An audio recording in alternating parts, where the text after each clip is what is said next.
Bueno, buenas tardes a todos los aquí presentes y a quienes nos acompañan a través del Zoom. Una gran satisfacción para nuestro instituto organizar esta reunión conjuntamente con el Instituto de Política Internacional que dirige el académico Adalberto Rodríguez Chavarini. La satisfacción es doble por la jerarquía del orador y la importancia del tema que se va a abordar. Además, por la figura de quien va a presentarlo, académico Santiago Cobrador.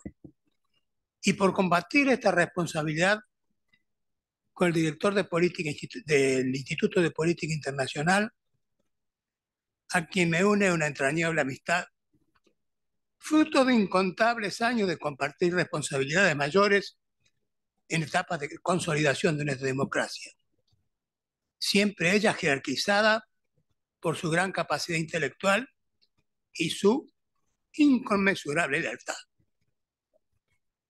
Previo a ceder la palabra al académico Rodríguez Llavarini, quiero recordarles que el próximo 2 de octubre a las 18 horas vamos a presentar el libro de nuestro miembro del Instituto Juan Carlos Corbetta, que se titula Perón y la transformación del Estado argentino, estudio de la legislación 1943 y 1955. Como de costumbre, después de las palabras del orador, va a quedar el abierto la posibilidad de que se hagan preguntas. Alberto.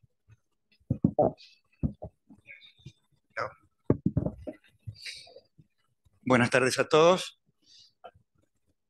La presentación del académico Horacio Jaunarena me releva de cualquier otro tipo de consideración, excepto así decirle que todo honor a mi señor y por eso la lealtad. Y realmente el inmenso honor que es para nuestro instituto, para los miembros del instituto que aquí están, a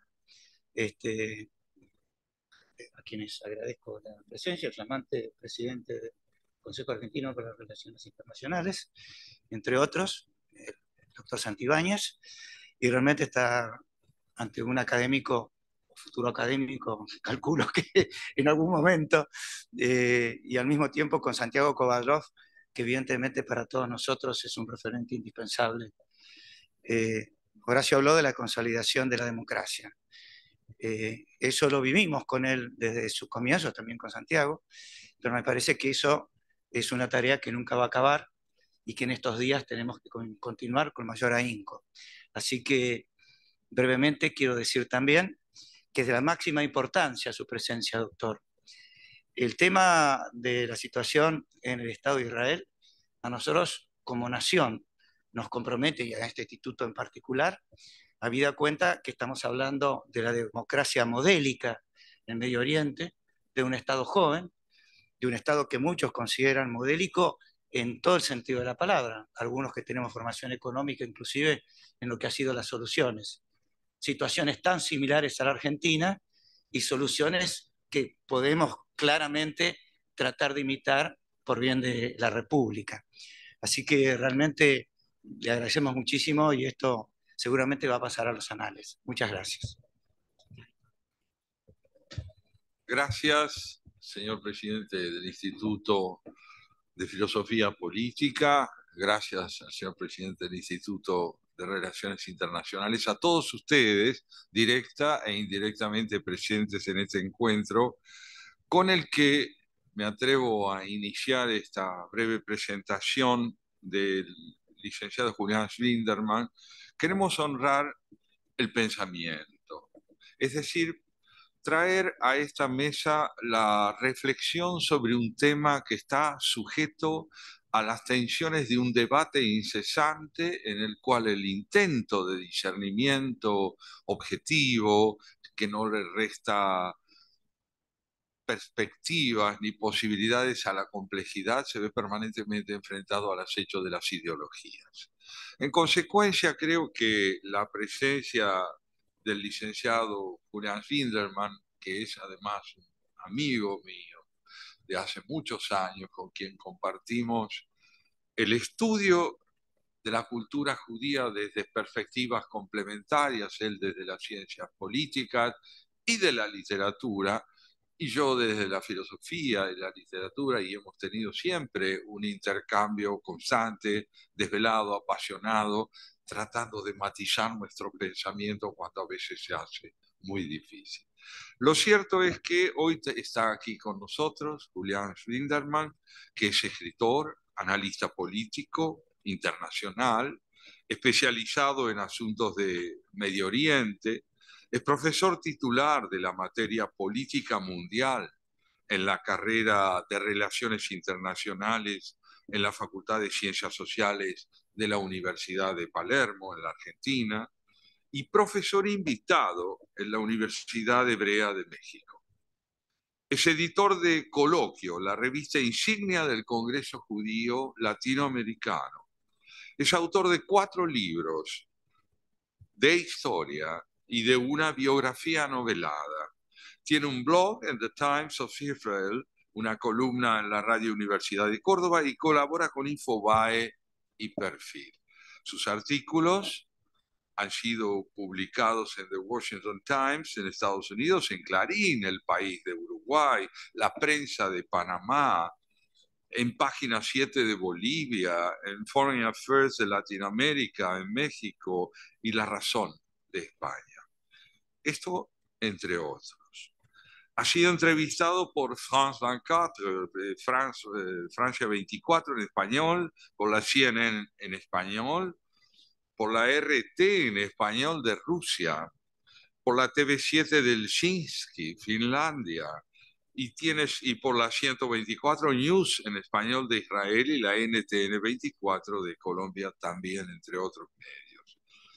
Ha dictado conferencias en universidades e instituciones de Argentina, Aruba, Bolivia, Brasil, Chile, Curazao, Cuba, Costa Rica, Ecuador, El Salvador, España, Guatemala, Israel, México, Panamá, Perú, Uruguay y Venezuela. Y aún así es joven.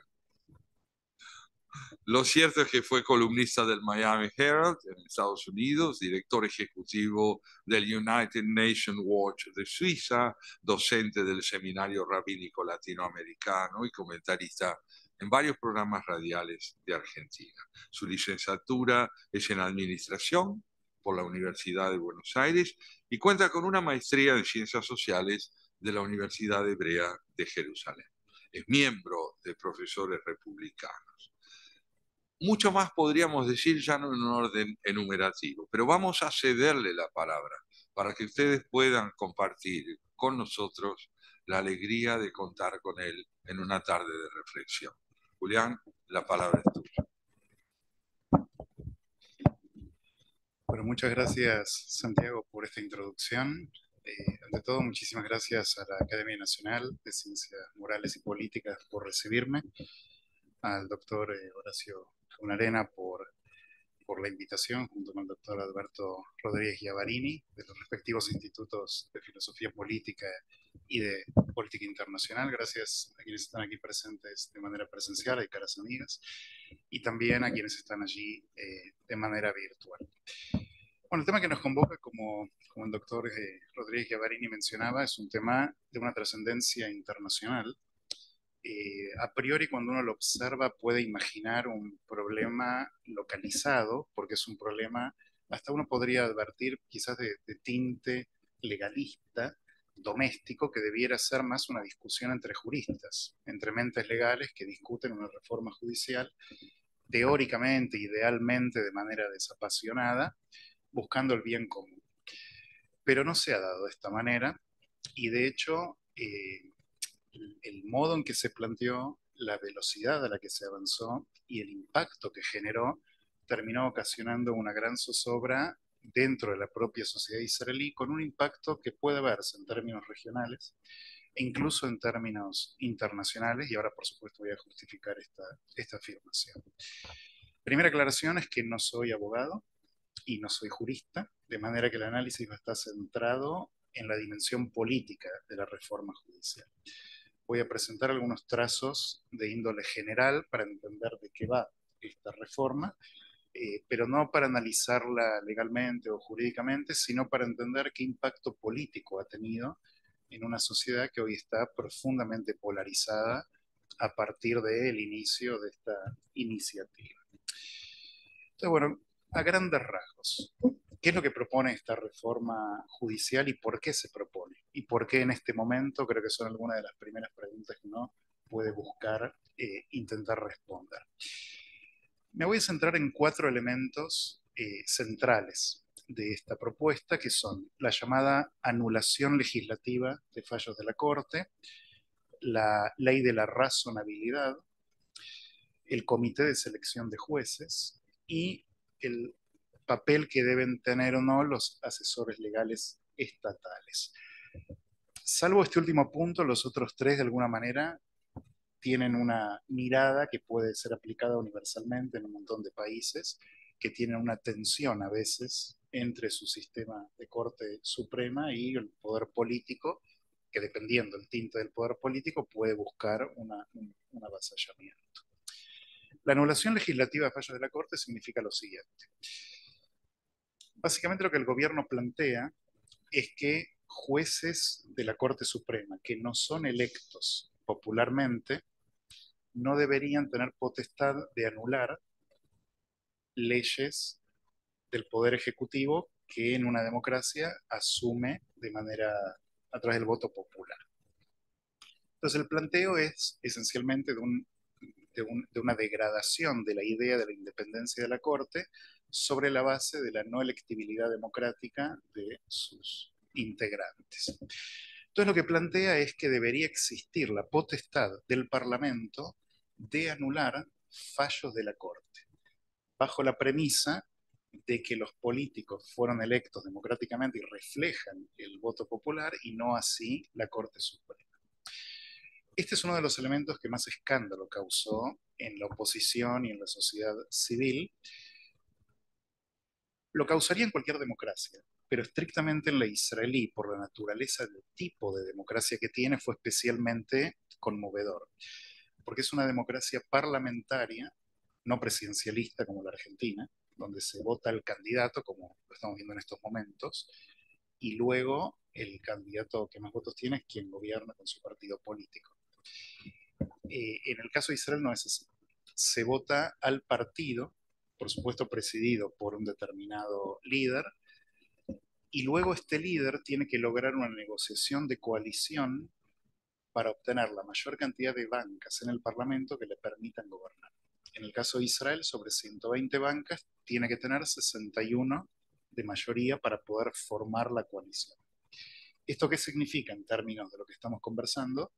Que por la naturaleza misma de la democracia de Israel, el Ejecutivo y el Legislativo están hermanados, porque ya de por sí cuenta con una mayoría de bancas para poder haber formado gobierno. Entonces tiene la mayoría para obtener legislaciones favorables.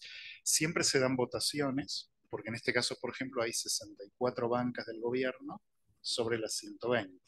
Significa que depende de que 3 o 4 se queden en su lugar de la coalición y no planteen alguna exigencia que el Ejecutivo Central considera hostil y pueda ocasionar la caída del gobierno. De manera que es una negociación permanente. Una vez que se obtiene la elección, no está asegurada la vida del gobierno. Constantemente va a estar renegociando, por ejemplo, cuando se aprueba el presupuesto nacional, es otro ejemplo de negociación permanente, donde si cada parte que conforma a este gobierno, a la coalición, no está de acuerdo con la que le va a tocar, puede presionar, y de hecho lo hacen, amenazando salirse de la coalición y provocando la caída del gobierno si no obtiene lo que quería obtener. Entonces, toda una idea tiene que ver con la fragilidad del sistema político israelí, que es una democracia importante en la región, pero que tiene esta singularidad. Es frágil en el entramado de su estructura, digamos, no del espíritu democrático. Entonces, bueno, cuando plantearon esta idea de que el Parlamento debería tener la potestad de anular fallos de la Corte, en una democracia parlamentaria, además unicameral, no tiene cámara alta y baja, es exclusivamente única, bueno, esto generó, por supuesto, una gran reacción. El primer ministro Netanyahu dio a entender que esta cláusula de la anulación no va a ser perseguida, pero inició de esta manera. Él últimamente viene planteando que un desbalance en el sistema de relación de poderes no tiene que ser remediado con otro desbalance. En consecuencia, argumentó que la iba a dejar de lado.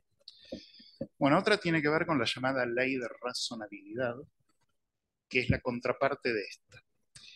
La Corte Suprema de Justicia en Israel es una corte muy respetada internacionalmente, pero es cierto que a lo largo de los años, desde los 80 y de los 90, acumuló un poder que es inusual para cortes supremas. Es muy respetada por su mirada mayormente progresista y contestataria del poder central y por la solidez jurídica de sus fallos, pero desde la perspectiva de este gobierno, y la verdad es que no solo del gobierno, consideran que hubo a lo largo de los años un cúmulo de poder que le lleva a una extralimitación de los asuntos de la Corte. Y para dar algún ejemplo, la Corte ha intervenido en decisiones ejecutivas vinculadas a defensa nacional, seguridad nacional, política exterior, designación de funcionarios, donde el gobierno considera que es una extralimitación del poder de la Corte.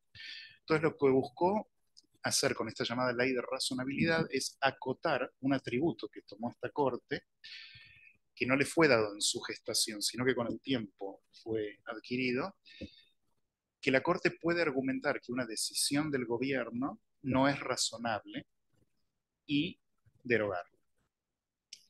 Entonces, esto es lo que le genera al actual gobierno una gran inquietud sobre la base de que no puede gobernar. Si la Corte puede argumentar bajo un criterio no de jurisprudencia o de leyes ya redactadas, sino de razonabilidad, que puede llegar a ser subjetiva, la no viabilidad de una decisión de gobierno. Y para dar un ejemplo que trae Michael Moore, que fue fiscal general del distrito de Manhattan en Estados Unidos, en un artículo, como tantos comentaristas sobre la situación en Israel, él planteaba un caso que se dio contrastante, donde en 1999, cuando el actual primer ministro Netanyahu también era primer ministro, y él decide cerrar las oficinas de la Organización para la Liberación de Palestina en Jerusalén, en el contexto de disputas del proceso de paz que estaba en curso en aquel momento, y le argumenta a la Corte que como faltan 5 meses para el cambio para una elección nacional, no era razonable esa decisión. Ahora, el año pasado, cuando estaba el gobierno de Yair Lapid, que era un gobierno interino ante la salida de Naftali Bennett, decide hacer llamémoslo en el marco de una negociación internacional con Líbano, que hay que entender que Líbano significa Hezbollah y Irán, esto es Líbano en realidad, una concesión marítima importante por una cuestión de disputa y de explotación gasífera en alta mar, donde la Corte, frente a pedidos de la oposición de que esto no era admisible, plantea que es razonable que a 5 días de la elección nacional se avance. Entonces, antes 5 meses. Entonces, acá es donde desde el gobierno se alegó, pero especialmente más allá del ejemplo de Mukasey que trajo, de que esta idea de la razonabilidad era cuestionable. Y en un sentido, sí, esa cláusula específica, que ahora es ley, tiene el apoyo de un elemento de la sociedad que está en contra de la reforma, pero no obstante sí considera que este punto era conflictivo. Bueno, otro asunto tiene que ver con el Comité de Selección de Jueces, un tema extremadamente delicado, como ya la nomenclatura indica, donde el gobierno quiere cambiar la composición. Hoy en día está integrada por una pluralidad de jueces, de miembros de lo que sería el Consejo de la Magistratura, en Israel el Colegio de Abogados, y de académicos y políticos. Y lo que el gobierno quería en una de sus propuestas era desarmar ese comité y que quede integrado solo por un 50% de miembros del gobierno y 50% de miembros de la oposición. Pero a pesar de que le daba poder a la clase política, la oposición se opone, porque se opone en general a la reforma. De manera que entiendo que Netanyahu tiene un interés especial en esto, en particular porque él tiene problemas judiciales, y esto también ensombreció un poco toda la idea de la reforma, pero este es uno de los puntos que, así como dio a entender que la de la anulación de los fallos de la Corte como potestad legislativa podía ser revisada, de esta no está dando señales hasta el momento de modificaciones. Y hay una que es más bien técnica, que la menciono brevemente, tiene que ver con acotar el rol de los asesores legales estatales. En Israel existe esta idea de que los asesores legales que trabajan para el Estado, sin embargo, ofician no como, digamos, voceros del ministerio en el que trabajan, sino al contrario, de la sociedad civil. Y son una especie de profeta jurídico que constantemente le está marcando al gobierno si las decisiones que está tomando tienen sustento legal o no. O sea, antes de que vaya a una instancia pública y superior, ¿no? Es como que tiene este rol de chequearlo al gobierno preventivamente. Bueno, el gobierno no quiere esta figura, de manera que, como podemos ver, cuando uno analiza específicamente el punto a punto, uno va a encontrar a favor y en contra elementos argumentales lógicos en ambas partes. El problema parece surgir más bien en el cúmulo de los puntos. Cuando uno hace la sumatoria de estos ítems, se encuentra con una reforma que puede socavar la integridad democrática del país, que puede denigrar el poder de la Corte y que puede incluso confundir la necesaria división de poderes en una democracia. Y esto ha ocasionado entonces una gran respuesta social. Se suma otro elemento.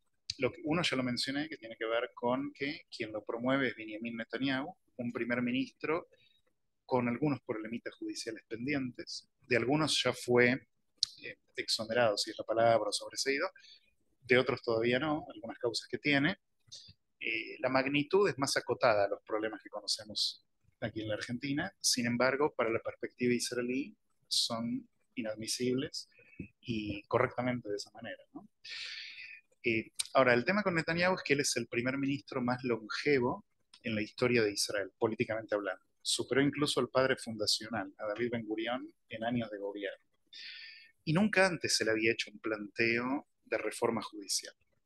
Que lo haga cuando tiene problemas con la justicia generó mucha sospecha en muchos elementos, incluso del propio partido. No sé si recuerdan el incidente donde su actual ministro de Defensa, Yoav Galant, argumentó en contra de la reforma y Netanyahu lo despidió. Hay una pequeña aclaración ahí también que marcar. Yo no estoy tan seguro que lo despidió por criticar la reforma, sino por el momento en que lo hizo. Porque lo hizo cuando Netanyahu estaba de viaje en Londres. Entonces, acá contamos con ministros de altísimo nivel. Que un ministro critique al primer ministro, que es el equivalente a nuestro presidente, cuando está fuera del país, es otro tema. Yo creo que ahí le ató un poco las manos a Netanyahu y no tenía alternativa, o fue una jugada quizás deliberada para ocasionar el efecto. El hecho es que, bueno, lo despidió y a partir de la reacción nacional que hubo, lo tuvo que reincorporar. Y ahora parecen mantener una buena relación, pero es una de las figuras más moderadas anti-reforma desde adentro del propio gobierno. El otro tema tiene que ver con la composición del actual gobierno de Israel. Este verdaderamente es un gobierno que ha reunido elementos de los sectores ultranacionalistas y ultrarreligiosos, como pocas veces se reunió en un gobierno de Israel, y esto tiene a flor de piel a buena parte de la opinión pública. Y acá hay un choque de narrativas muy, muy fuerte. Por un lado, el gobierno dice, guste o no, es la voluntad popular. Nos han votado, la agenda no era desconocida, se sabía que íbamos a presentar un plan de reforma, no en todos sus detalles, pero sí en la idea general, y la cosmovisión del gobierno es respaldada por el pueblo. La oposición dice, momentito, porque si bien es cierto que tuviste la capacidad de formar la coalición, en términos de números y de porcentajes electorales fue casi un empate técnico. Quedaron ambos en un 48, algo por ciento, donde sugiere la idea de que tu capacidad de tomar decisiones radicales que alteren no una política, sino la naturaleza misma del juego democrático, bueno, requiere entonces otro planteo. No es que ganó con el 90% contra 10 de la oposición, que aún así sería cuestionable. Es lo que la oposición denomina la tiranía de la mayoría automática, en el sentido de que ganaron democráticamente, pero conocemos ejemplos, y se menciona mucho Hungría, Polonia, como casos, y en América Latina también hay otros, de triunfos electorales legítimos, que luego terminan de alguna manera abusando de ese poder.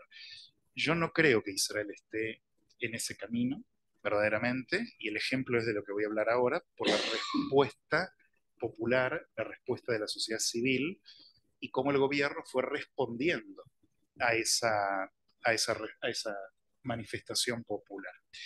Es decir, no hubo represión, hubo algún incidente de policía y de refriega, pero no caracteriza todo el episodio. Y al día de hoy todavía se siguen reuniendo los manifestantes. El gobierno ha dado marcha atrás en algunos de los puntos. Se cruzan algunos temas internacionales que ahora voy a mencionar también acá, pero estamos viendo una democracia a pleno. Muy al contrario, yo no creo que esto sea el fin de la democracia de Israel, sino realmente una manifestación plena de su vibrancia.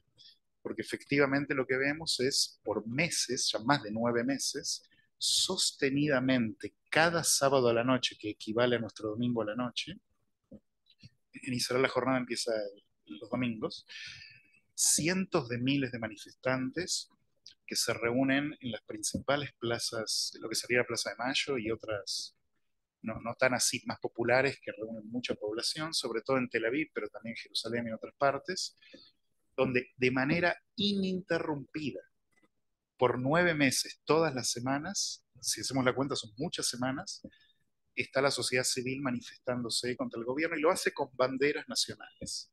Esto fue algo interesante. De manera que no haya una acusación antipatriótica, o sea, la lucha es por la República. Y uno ve las imágenes y ve todas las cientos de miles de personas con miles de banderas israelíes manifestándose. Entonces aquí lo que está bastante en juego en el marco de cómo lo ven los manifestantes y la oposición es esencialmente el futuro democrático del país. Los israelíes tienen una inclinación por la exageración a veces y uno se va a encontrar con carteles del tipo estamos viviendo en Teherán, por ejemplo. El temor de, bueno, aparecen ahí o a Netanyahu de dictador.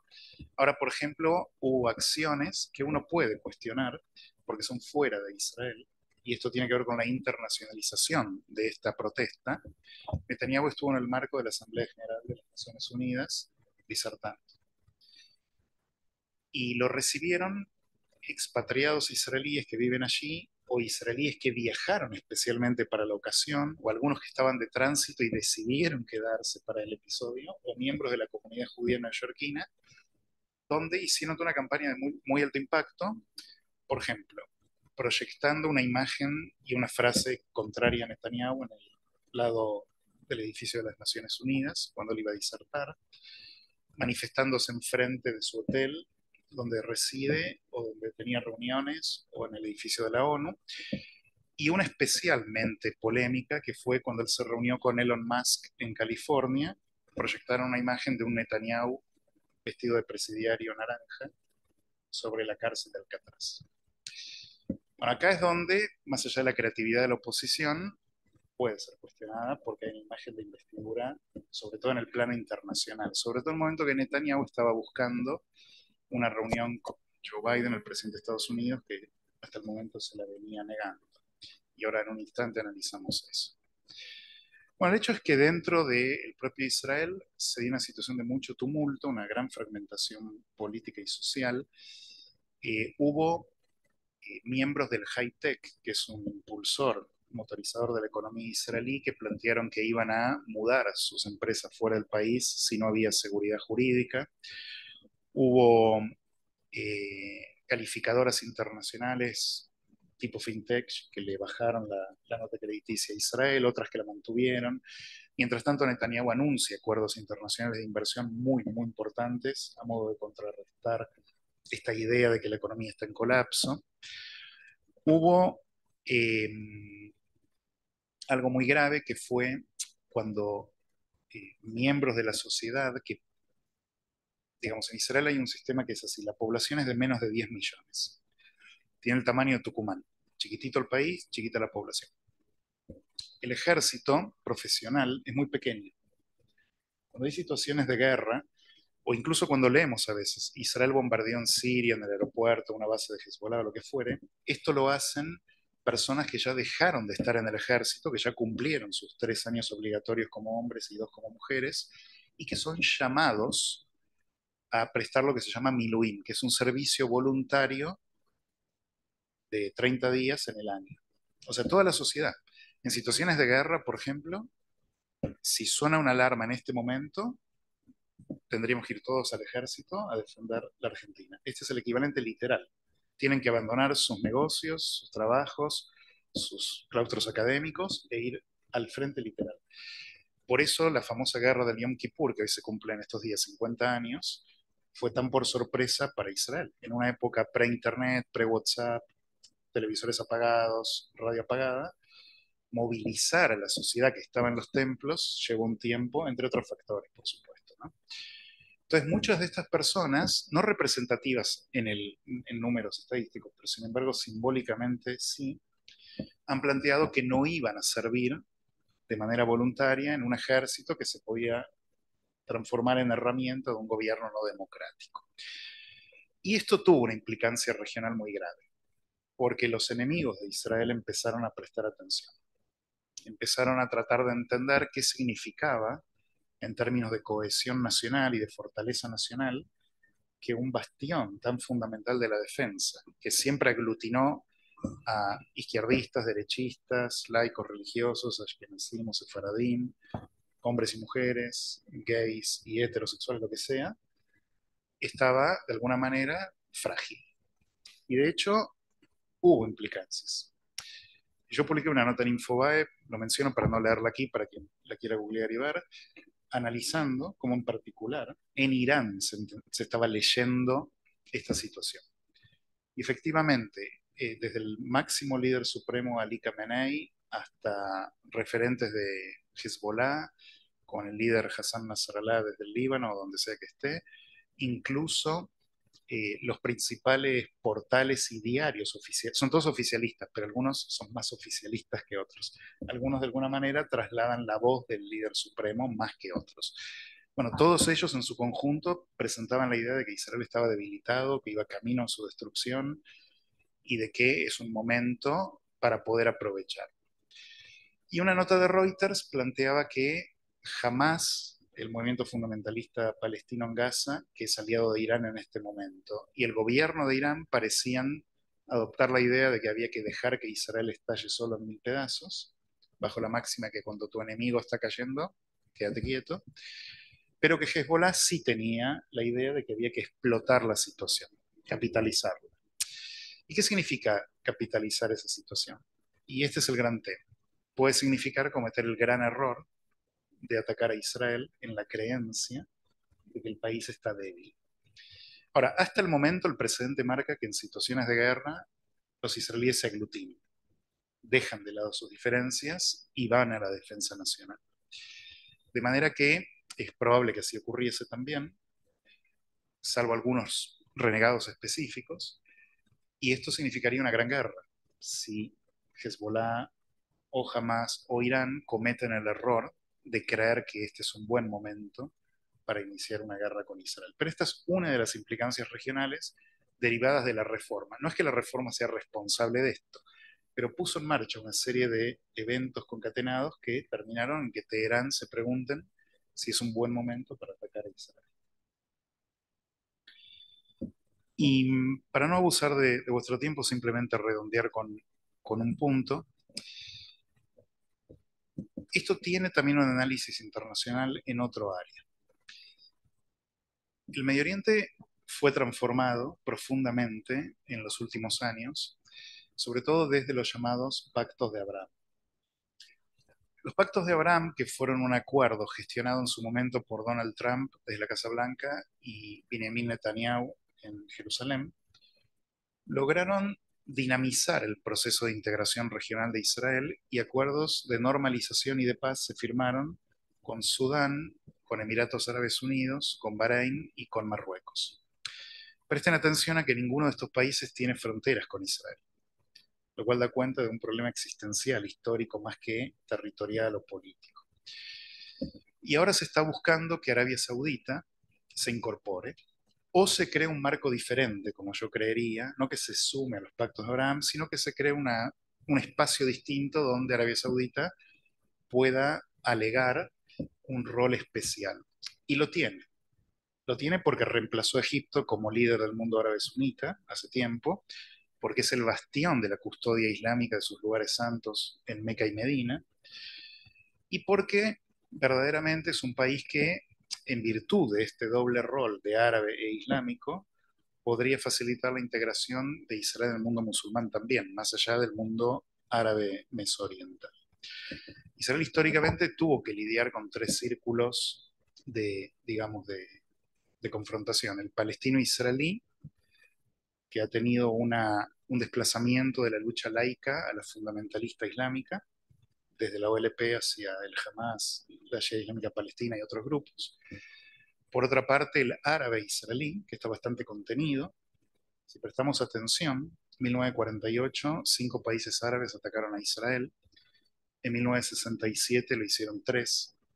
En 1973, 2. En 1990, 1. Y desde entonces ninguno. Entonces es un conflicto que está bastante acotado. Y de hecho, Jordania y Egipto han logrado acuerdos de paz inclusive con el Estado judío. Y luego está la dimensión islámica israelí, que es compleja porque es fundamentalmente religiosa y explica razones por las cuales Pakistán, Indonesia y otros países que no solo no tienen fronteras, sino que ni siquiera son parte del mundo árabe, Irán, están en confrontación con Israel. Entonces Arabia Saudita tiene un rol muy, muy singular en virtud de integrador de estos círculos y además viene planteando que quiere que haya una componenda de alguna manera o gestos hacia los palestinos como parte de su acceso a la normalización.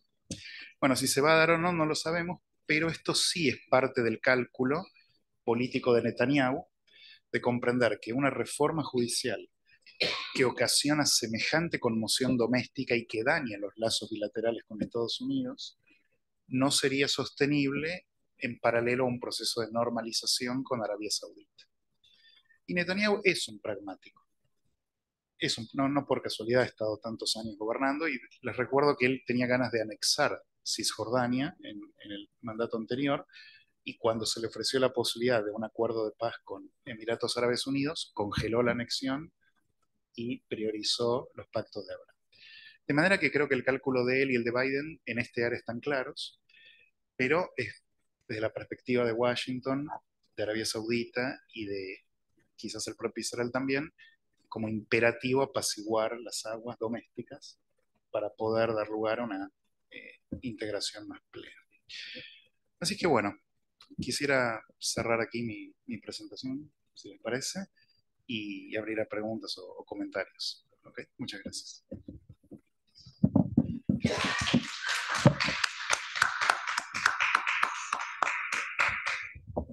Bueno, Julián Schwinderman, creo que has hecho hoy una contribución muy importante al espíritu de estas reuniones del Instituto de Filosofía Política. Si algo nos desvela, preocupa, apasiona, inquieta en este instituto, es poder acceder a la comprensión más rica del presente. ¿Cuáles son los desafíos del presente? ¿Qué entendemos por realidad democrática en términos de solidez y de fragilidad, de perspectivas y de pasado?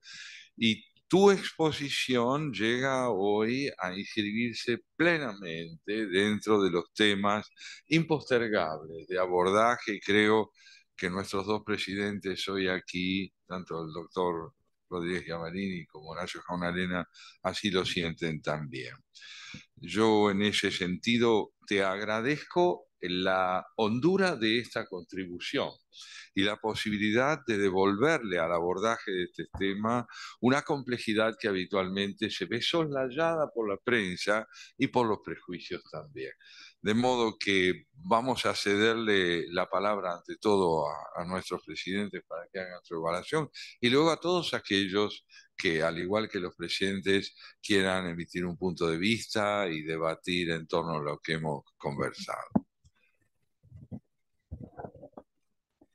Bueno, muchas gracias. Me sumo a las expresiones de Santiago. Realmente ha sido una exposición interesantísima. Y todo el tiempo me vino a la memoria el hecho de que yo fui el primer ministro de Defensa argentino que visitó Israel. Y tuve la enorme fortuna de trabar una relación muy profunda con Rabin, que en ese momento estaba con la mayor responsabilidad. Así que para mí fue una experiencia inolvidable. Y me llamaba la atención, por ejemplo, cosas que son inusuales. En los cócteles que servían, los que servían la mesa eran los generales. Pasaban la bandeja. Y otra característica era que de golpe les tocaba cumplir con la obligación militar a gente que trabajaba en la misma empresa. Y de golpe un empleado era superior a un superior era una cosa de lo más interesante. Pero me queda el enorme recuerdo de Rabin. Y dos preguntas de detalle. ¿Cómo está la duración de los cargos de jueces? ¿Tienen un límite en el tiempo o son indefinidos? Y la segunda, ya para no, y la segunda es si hay un límite de edad para la tercera, quizás es que en todos los regímenes autoritarios se la agarran con la justicia. Bueno, muchas gracias por las preguntas. La Corte Suprema de Israel tiene 15 jueces, eh, aunque se alega, a ver, en parte es cierto que tiene una cierta inclinación ideológica, pero es plural la composición. Quizás no la praxis siempre, pero la composición sí. Tiene aproximadamente 7 jueces que son de corte progresista, 4 conservadores y 4 que van oscilando. En su comportamiento, mayormente sí, se inclinó para un lado que otro, pero generalmente se puede alegar que no es una corte uniforme que requiera una reforma tan fundamental.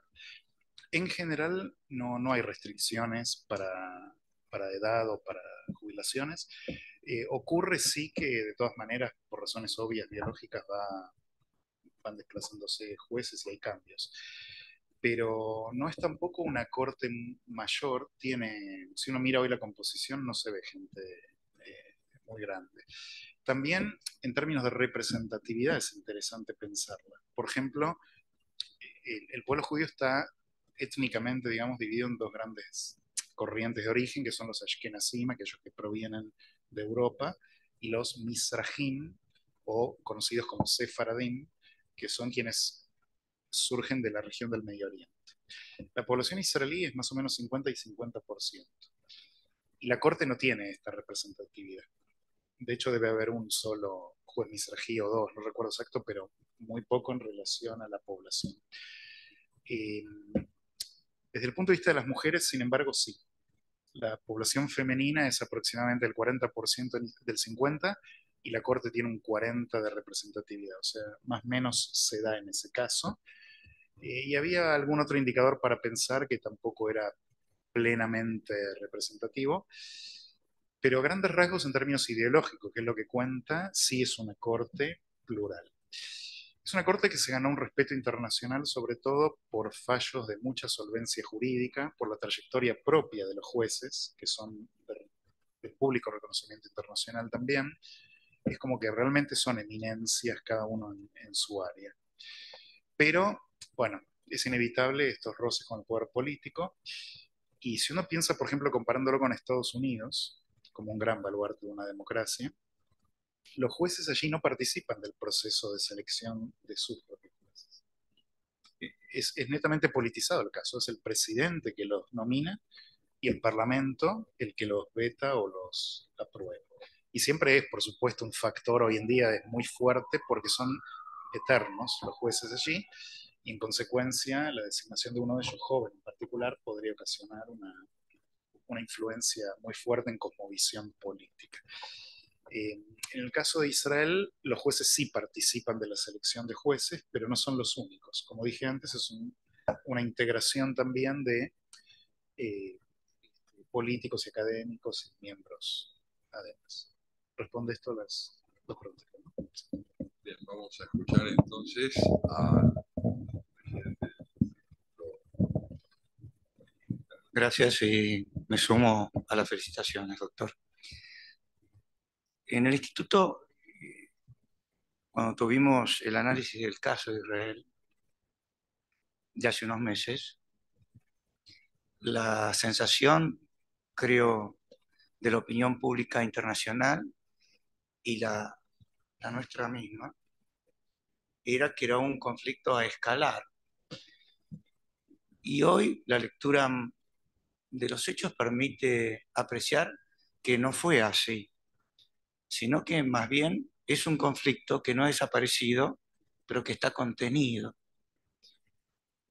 Y me parece que su presentación me confirma en esa visión, y sobre todo por el hecho que al poco tiempo de la reunión que habíamos celebrado acá, se avanzó con la promesa que tuvo que ver con esto que usted enunció, o era directamente, el principio de razonabilidad.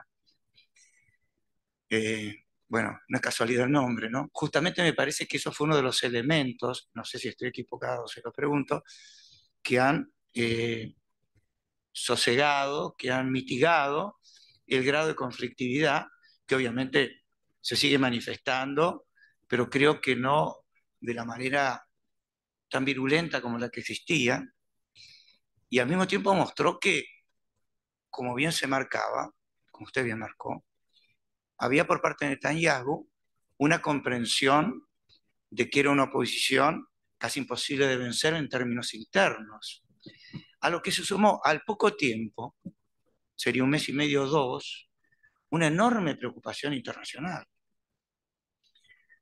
No solo los hechos, en mi punto de vista, no deseables que sucedieron en Naciones Unidas. A mí el sistema ese de, perdóneme, de escrache no me gusta en ninguna dimensión, ¿no? Pero evidentemente que sí, sobre todo, cómo podía afectar la nueva estrategia de los pactos de Abraham. Desaparecido, no, digamos, ya casi, creo yo, irrecuperable, de la teoría de los dos estados y los nuevos asentamientos, esto agregaba una cuota de inestabilidad verdaderamente insoportable para un Estado que, como le digo, para muchos de nosotros, creo que para la mayoría de las Naciones Unidas, de la humanidad, representa la creación política más importante del último siglo. Entonces, me parece que en esta experiencia lo que estamos notando, por eso le pido corrección sobre esta apreciación no suficientemente a lo mejor documentada, es que hay, por el lado de lo interno y el realismo de Netanyahu y la acción de la oposición, y por otro lado, la realidad y la conveniencia, la realidad internacional y la conveniencia de Occidente como una conducción o una presión, no sé cómo llamarlo, no encuentro la palabra, una sugerencia a Israel que esto no se puede seguir agudizando ni llevando a un nivel que ponga en duda la existencia de esto. Esto es nada más ni nada menos que el Estado de Israel, ¿no? No, es mi impresión y me gustaría realmente saber si esto es así. Bueno, gracias por la pregunta. Yo creo que influyó mucho en el cálculo político de Netanyahu, que quedó como el moderado de su propio gobierno. Quedó como el moderado de su propio gobierno, y si uno lo contrasta con la presentación mediática en general de Netanyahu en el pasado, una presentación injusta, a mi modo de ver, era presentado como el ultraderechista de Israel. Que no fue así, porque técnicamente hablando, el Likud es centro-derecha. Es centro-derecha, como el laborismo es centro-izquierda. O sea, después vienen los partidos de la extrema izquierda y extrema derecha. Pero en este gobierno, Netanyahu claramente, para muchos periodistas que lo venían cubriendo de manera hostil, se encontraron con una paradoja. Es la figura más accesible, más moderada de su propio gobierno. Entonces, esto le da un poder político importante. Más allá de su propia figura y su trayectoria como un político muy hábil y de estatura, eh, lo que se entró a cuestionar en algún punto es si Netanyahu estaba al mando. ¿Hasta qué punto para preservar su coalición él no tenía que hacer concesiones en áreas domésticas, regionales, internacionales o bilaterales con los palestinos para preservar un gobierno y no necesariamente los intereses de la nación? Esto se llegó a plantear, incluso sobre un patriota como Netanyahu, que fue comando tiene una trayectoria extraordinaria, ¿no? Pero se dudó porque se generó esta suspicacia a partir de socios políticos que generaron mucho, mucho ruido dentro del propio Israel. Quien tuvo un rol importante en esto, creo yo, fue el presidente Biden, que no directamente, pero a través de periodistas o de diplomáticos o de alguna manera indirecta, hizo llegar con claridad su insatisfacción con la orientación de esta iniciativa de reforma que el gobierno estaba tomando. Y Biden, creo yo, por dos razones, no le había dado hasta el momento una reunión en la Casa Blanca a Netanyahu. Todavía no se la dio, de hecho. Lo que ocurrió fue que en los márgenes de la visita a Nueva York por la Asamblea General de la ONU, se dio un encuentro en un hotel. O sea, no en la Casa Blanca. Es una gran distinción porque hasta entonces Biden sí se había reunido en Casa Blanca con todos. Iba a mencionar a Jordania, a Turquía y a otros, pero sí con todos. Salvo Arabia Saudí. Son los dos países que Biden pareció marcarles públicamente un desagravio a Mohammed bin Salman, a quien acusó correctamente de haber descuartizado y matado a un periodista, ¿no? En Estambul. Y con Netanyahu creo yo que había otra bronca, que no es muy estudiada en general, pero se radica en esto. Netanyahu fue muy cercano a Donald Trump políticamente en la época de Trump. Y yo recuerdo que un diplomático israelí me lo graficó de esta manera. En un encuentro me dice, mira, es como ir con una Ferrari a 400 kilómetros por hora, el viaje está bárbaro. Ahora, si terminamos estrellados, si frenamos a tiempo, no nos queda claro. No se estrellaron, pero la relación de Trump y Netanyahu quedó un poco dañada cuando se dio esta situación. Biden ganó las elecciones, Trump no las reconocía. Los presidentes de cada país tienen que decidir si saludan a Biden o no, porque Trump todavía tenía 30 días de gobierno. Trump, 30 días de gobierno, todavía, un presidente que no conviene ofender. Y Netanyahu estaba en esta disyuntiva. Si toma la postura de felicitar a Biden y entonces refuta a Trump, cuando Trump todavía es presidente por 30 días, o no. Y se tomó su tiempo, ¿vale? Barajando esto, terminó ofendiendo a los dos. Al final, cuando felicita a Biden, cuando ya no se puede postergar más, Biden se ofende por la tardanza y Trump se ofende por la felicitación. Y llegó a exclamar en inglés, no puedo repetir la frase, pero que Netanyahu se vaya al demonio, básicamente sería traducción. Entonces yo creo que con Biden pasa esto. Se le nota la bronca personal con Mohammed bin Salman y con Netanyahu, pero es un problema. Acá es donde la personalidad de Biden está, a mi modo de ver, equivocada. Por suerte corrigió. Pero geopolíticamente, si tus dos grandes aliados de la región son Arabia Saudita e Israel, por más furia personal que tengas, la exteriorizás las primeras 2 semanas, después ya está. Después no puedes tenderla meses. Y es lo que ocurrió. Y recordarán cuando Biden se reúne con Mohammed bin Salman y hay un saludito de puño en vez de darse las manos. Bueno, tiene que ver un poco con la política interna del Partido Demócrata también esto, pero, y ahora ni que hablar en campaña, del lado de Netanyahu creo yo que no le concedió la visita a la Casa Blanca un poco por estos dos factores, como una manifestación de oposición a la reforma y de bronca personal con Netanyahu, además de la ideológica, porque en general el Partido Demócrata con Netanyahu nunca se llevaron muy bien. Y ahora entonces conectando sí con este tema de qué manera toda esta dinámica puede afectar los pactos de Abraham y demás. Los pactos de Abraham no los va a afectar. Han demostrado ser resistentes a esto y a otras situaciones peores como guerra abierta entre Hamas e Israel y demás. Una guerra que Irán promueve, que este es otro arco de análisis, ¿no? Ya trascendido es la internacionalización o regionalización del problema palestino en manos de Irán. Pero no, los pactos de Abraham lo preservan y Arabia Saudita se estima que está declarando de que no va a hacer un acuerdo con Israel sin que haya concesiones a los palestinos. Pero varios oficiales israelíes se ocupan de señalar, quizás un poco irresponsablemente, pues no deberían hacerlo público, pero están declarando que esto es pura retórica, que en realidad a los saudíes les importan muy poco los palestinos, que quieren hacer la normalización, pero que son conscientes de que para venderla a su propio público y al mundo árabe e islámico en general, tiene que haber algún tipo de paquete que incluya a los palestinos para que no se acuse a Arabia Saudí de que los abandonó, como sí le pasó a los predecesores que firmaron este pacto. Y desde el lado de Biden, como tiene que vender a dos figuras indeseables para el Partido Demócrata, que son Netanyahu y Mohammed bin Salman, en el marco de un acuerdo de normalización, meter la cuestión palestina para suavizar a los elementos un poco más ideológicamente recalcitrantes del partido, también puede ser parte de la cuestión.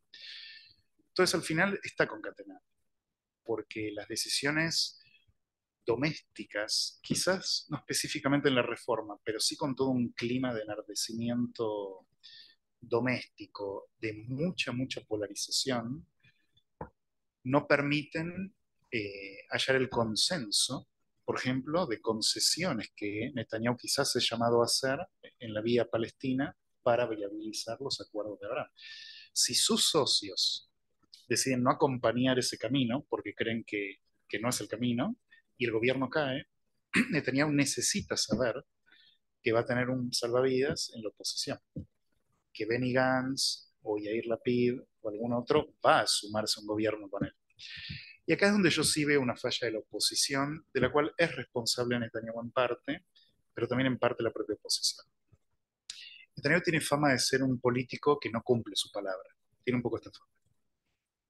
Y lo hemos visto cuando acordó con Benny Gantz un acuerdo según el cual gobernaba primero Netanyahu, después él se bajaba y seguía Gantz.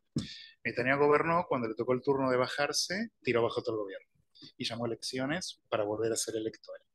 Por este tipo de precedentes es que Yair Lapid declaró que él no va a ir a un gobierno, va a ir con el Likud, dice, pero no con Netanyahu. Benny Gantz está ambivalente, pero parecería que está un poco para ese lado. Lieberman, que fue otro ministro de Netanyahu, también declaró que con Netanyahu no. Es decir, es interesante observar cómo ya no hay un problema ideológico per se, porque declaran todos la disposición a gobernar con el Likud, pero no con este líder del Likud. El problema es que es el líder más importante de la historia moderna de Israel. Entonces no sé si lo van a poder correr de lado. Si no flexibilizan en este salvavidas que le tendrían que dar a Netanyahu para que él se quite de encima a estos elementos que podrían impedir este sendero, ahí estaría trabada la situación. No digo que vaya a trabar los acuerdos potenciales con Arabia Saudita para nada, porque incluso esos elementos no querrían ser vistos como socavadores de semejante iniciativa de integración regional de Israel, pero bueno, es un factor. Así que sí, coincido con la observación. Bueno, quisiera, si están de acuerdo, señores presidentes, que extendamos, aunque sea 10 minutos más, para escuchar otras opiniones, otras preguntas y otros comentarios acerca de esta exposición tan cautivante. De modo que le cedemos la palabra a quienes quieran intervenir, que se presenten para que nuestro expositor de hoy los conozca. Todos ellos son miembros de este instituto. Bueno, si me han dado la palabra con esa señal, soy Guillermo Lascano Quintana, abogado y miembro del instituto. Mi pregunta es la siguiente, porque usted ha abordado con una claridad meridiana la cuestión política israelí, que es capital para la zona y para el mundo. Pero a mí me cuesta trabajo entender cómo una simple reforma de un atributo menor de la Corte Suprema ha generado tamaño de, de- tamaño de tamaño lío, digamos, tamaño conflicto. No sé si entiende mi pregunta. Me gustaría alguna reflexión sobre esto. Bueno, cómo no, sí, la entiendo y repaso algunos de los elementos que plantea. Es una reforma que es percibida como que atenta contra la integridad democrática de la nación. No es vista como un problema de especialistas de ley que deben debatir, como quizás pudo haber sido, simplemente si se avanzaba de una manera más lenta, más pausada y buscando un consenso y con otro tipo de coalición, que no se le note una agenda tan partidista tampoco, y con un primer ministro a de vez ensombrecido por algunas causas judiciales pendientes. Creo que sin estos factores hubiera quedado en lo que usted menciona, la posibilidad de que sea un elemento de estudio entre especialistas, donde legítimamente se plantea el vínculo entre poderes, porque como mencioné, la Corte Suprema es muy respetada, pero es cierto que se arrogó poderes que no le fueron dados originalmente. Y de hecho, como parte del debate surgió, esto pasó 2 años atrás, pero reemerge ahora en el marco de este debate, una cita de David Ben-Gurión, el propio primer ministro de Israel, donde anticipándose a estas tensiones, parecía tomar postura por lo que hoy sería la del gobierno, diciendo que sería inconcebible que jueces no electos popularmente contradigan decisiones ejecutivas. Lo dijo cuando él estaba en el Ejecutivo, ¿tá? Y en una coyuntura extremadamente desafiante para un naciente Estado de Israel. Pero bueno, acá tenemos otro ejemplo de cómo este tema no es nuevo. De alguna manera estaba preguntado, por lo menos, planteado como interrogante en el origen mismo del Estado de Israel.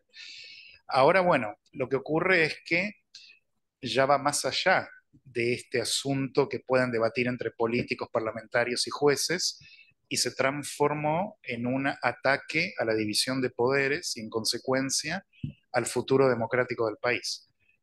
Es como cuando ocurre, bueno, no quiero hacer comparaciones porque son inapropiadas y no quiero ingresar en esos terrenos, pero hay ejemplos en los que podemos pensar donde la Corte es socavada a un nivel tal que una reforma técnica se transforma en un ataque político.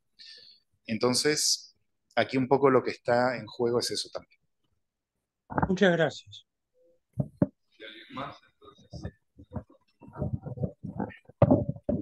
Bueno, te agradezco una presentación excelente de un problema muy complejo. Quiero hacer 2 comentarios y el primero es una continuación de la charla inmediatamente anterior. Yo creo que este conflicto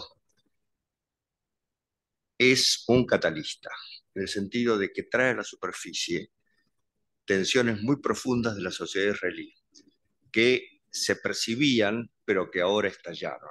O si querés, es una especie de Rogers, que muestra la realidad subyacente. O sea, en la sociedad israelí hay profundos conflictos, por un lado étnicos, no solamente entre israelíes judíos e israelíes árabes, sino entre los israelíes originarios de Europa y los de el Medio Oriente, que son portadores de culturas distintas, y eso incluye culturas políticas distintas. ¿Ah? O sea, los europeos vienen del mundo de la Ilustración y los conflictos políticos europeos del siglo XIX y comienzo del siglo XX, y reflejan las distintas posiciones dentro de esa herencia cultural. Y los que vienen del Medio Oriente vienen obviamente de un mundo político y cultural político muy distinto. Y después está la tensión entre los israelíes seculares y los religiosos, ¿cierto? O sea, conflictos que ahora salen a la luz y explican por qué meses y meses hemos visto centenares de miles de personas saliendo a la calle cada semana para discutir si la razonabilidad es un criterio legítimo o no que debe usar el Poder Judicial. Bueno, y en relación con la razonabilidad, simplemente planteo que hay otro factor que tenemos que tomar en cuenta, además del hecho de que Israel es una democracia parlamentaria y con un parlamento unicameral y es un país unitario y no federal, el hecho de que no tiene una constitución escrita, de modo tal que el Poder Judicial es el único límite institucional al Poder Ejecutivo. Y realmente, cuando hablamos de división de poderes, seamos honestos, lo que queremos decir es qué barreras existen al Poder Ejecutivo, de eso se trata, ¿cierto? Y en Israel la única barrera es el Poder Judicial. De modo que, cuando se plantea que el Poder Judicial israelí tiene atribuciones mucho más fuertes que las de otras democracias occidentales, hay que tomar este hecho en cuenta. Bueno, y mi segundo comentario, ya de tipo así de ciencia política, tiene que ver con el hecho de que este gobierno de Israel, en el cual 2 pequeños partidos minoritarios están realmente impulsando esta agenda de confrontación y este movimiento hacia una democracia menos liberal que la preexistente, muestra las falencias de la representación proporcional. O sea, Israel no solamente tiene representación proporcional, sino representación proporcional con un umbral muy bajo para la representación, creo que el 3,25%, algo por el estilo. Realmente, si tuviera un sistema de representación basado en distritos, estos pequeños partidos extremistas no tendrían el poder desmesurado que tienen.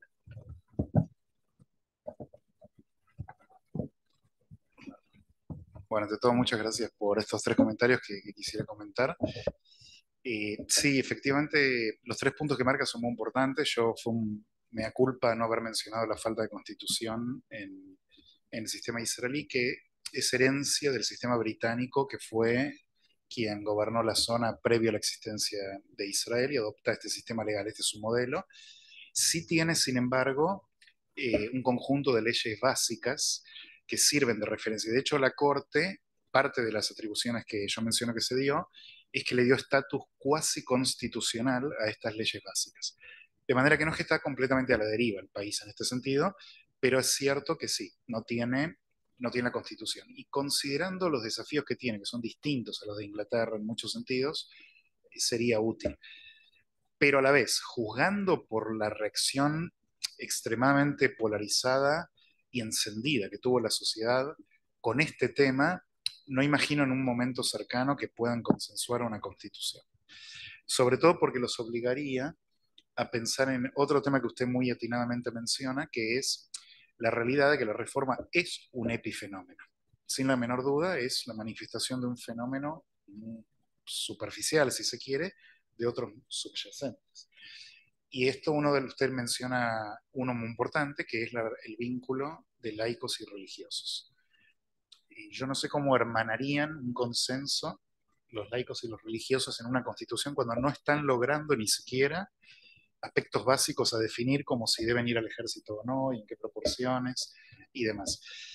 Sí, ese es un tema muy, muy, muy importante, porque quisiera aprovechar unos pocos minutos para elaborar en esto que se entiende muy poquito.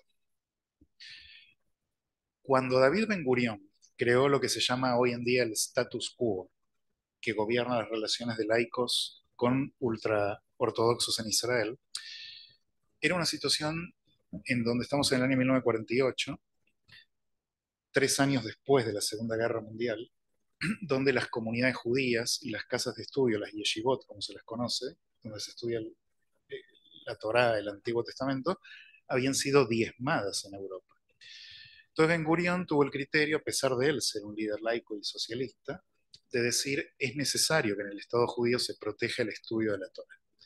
Y por eso creó esta idea de que el Estado iba a financiar ese estudio y que quienes se iban a dedicar al estudio iban a hacer nada más que eso.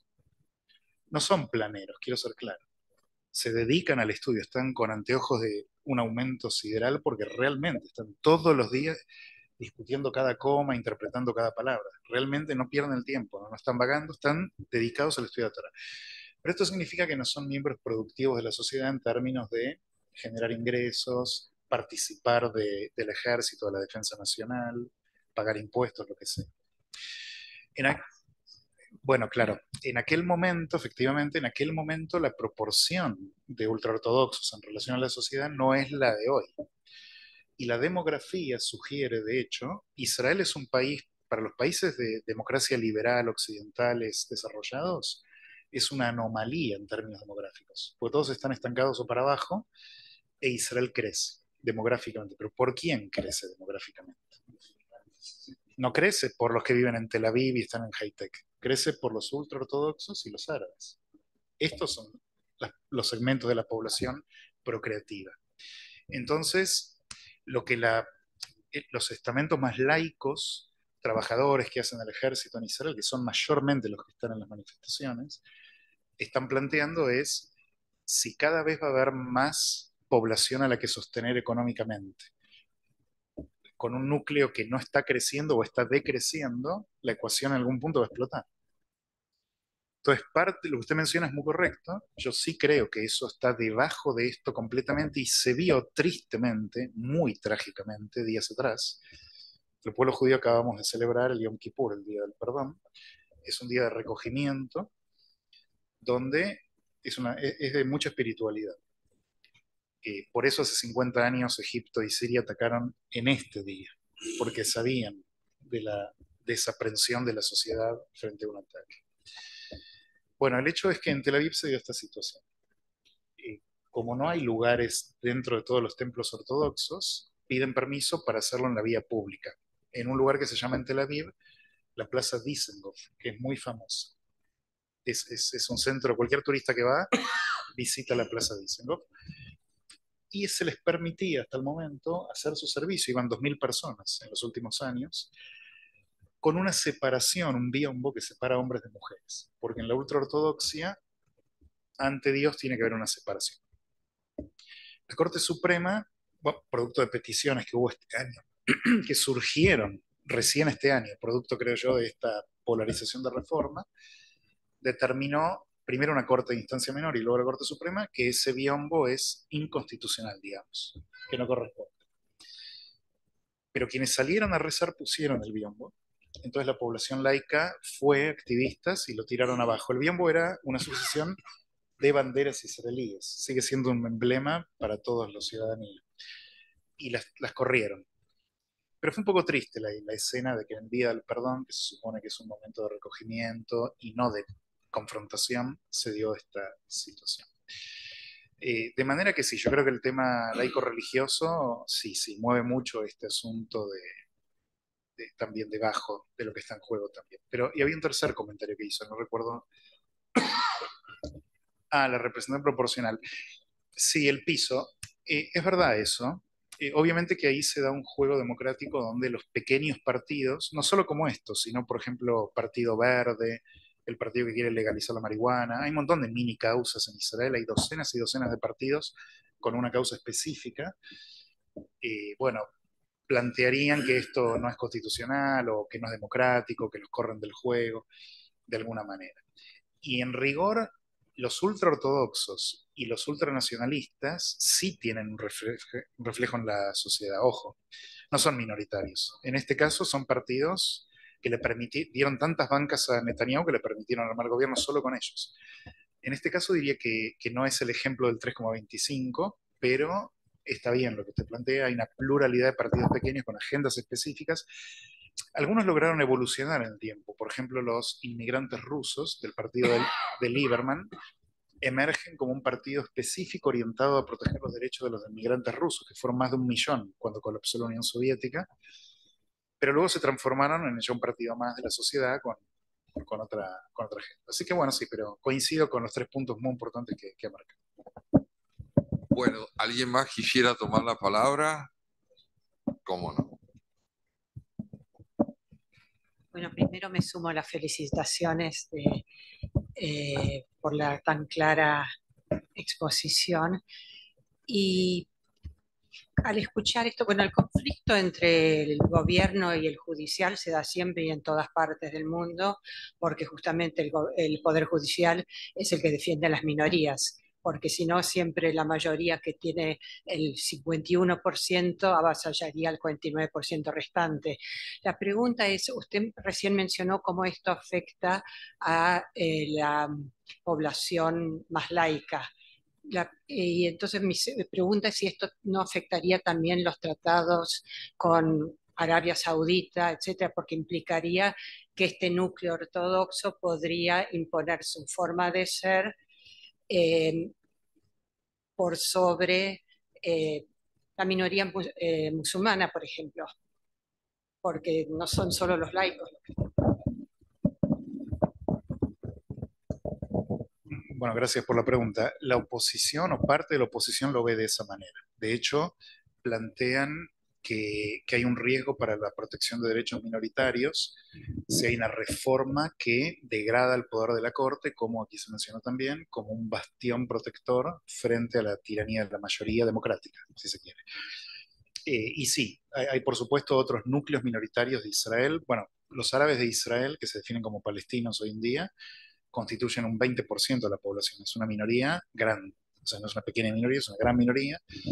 Algunos son cristianos y otros musulmanes, mayormente musulmanes, y tienen, hasta el momento es interesante, sin embargo, cómo no se han sumado a este juego no se los ve mucho como manifestando una preocupación, lo consideran más un problema entre judíos, de alguna manera. Pareciera que lo ven así porque no se los ve en las manifestaciones, naturalmente no cargando quizás la bandera israelí como un emblema así, más allá que son israelíes, pero ahí se da todo un tema de identidades conflictivas, producto de la génesis del conflicto y los problemas territoriales y religiosos que lo han cruzado desde su nacimiento. Por otra parte, una minoría que sí se sumó a los reclamos es la minoría del colectivo homosexual.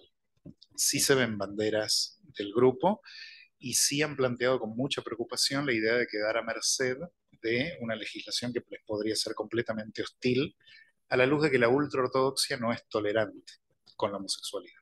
Entonces, ellos sí podrían también, y ellos participan de esto. En cuanto a mujeres, hay muchas mujeres en las manifestaciones, a nivel individual y como colectivo, sobre todo laicas.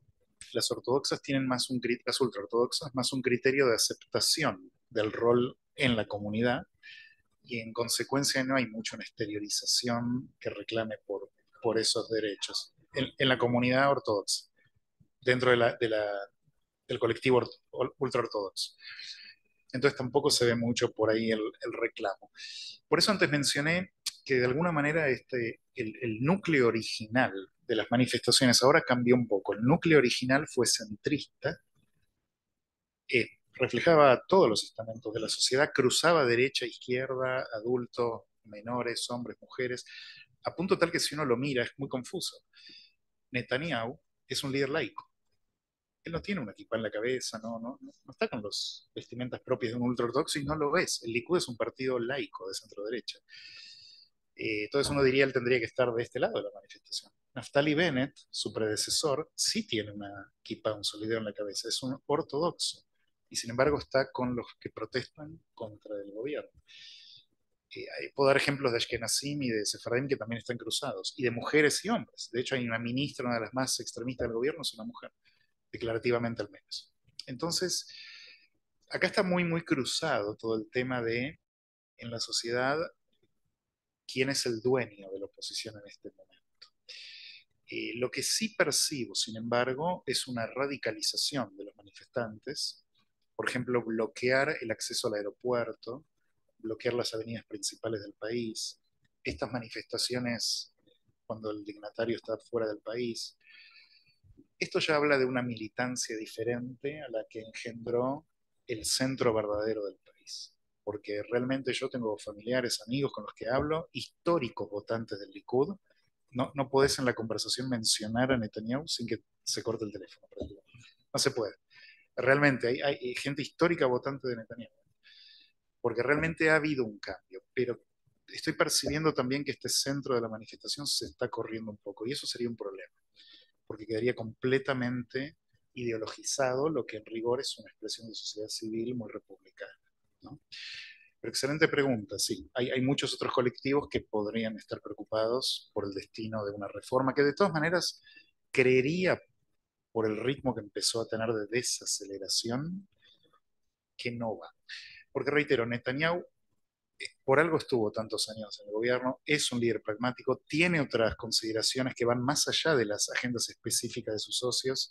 Él sí está queriendo dejar el legado del acuerdo con Arabia Saudita, normalizar las relaciones con Biden. Se anunció que va a haber una reunión con Erdogan de visitas mutuas de Turquía dentro de poco, y todo esto requiere buenos lazos con la minoría islámica y en parte, por lo menos, que no haya escándalos bélicos con los palestinos. No digo una resolución, pero por lo menos que no haya situaciones de alta confrontación. Y esto va a sí requerir de parte de Netanyahu una cintura política que en el pasado mostró. La cuestión de nuevo es si en última instancia puede tener que terminar decidiendo si preserva el gobierno o preserva el Estado. Bueno, diría yo, ¿alguien más quiere tomar la palabra? Encantado. Sí. Felicitaciones por la presentación. Mi pregunta es, ¿qué pasa si gana Trump las elecciones de Estados Unidos o otro republicano similar a Trump? La relación con Israel, pero específicamente si eso puede cambiar la dinámica de la discusión de la reforma. Sí. Bueno, me anuncian aquí que tenés el privilegio de la última pregunta. Bueno, es una gran pregunta, pero me pone en un rol imposible que es de pronosticador. Hay muchos sís que no son improbables, son razonables para la pregunta, pero no para la respuesta. Pero imaginando una situación solamente, también depende, como vos mencionás, de quién gane, qué republicano gane. Si va a ser un DeSantis o si va a ser el propio Trump. Si es un Trump, a su vez, si viene recargado o moderado, ya sabemos la respuesta, pero igual, se puede plantearle la duda. Y muchos factores. Si Netanyahu sobrevive o no, este es otro tema. Israel realmente muchas veces cayó el gobierno. De hecho, en los últimos... tenía el dato. Era abrumadora, qué lástima que se me escapó, la cantidad de gobiernos que hubo en Israel desde su nacimiento. Creo que más de 30, ¿no? Una locura. O sea, mucho cambio de gobierno.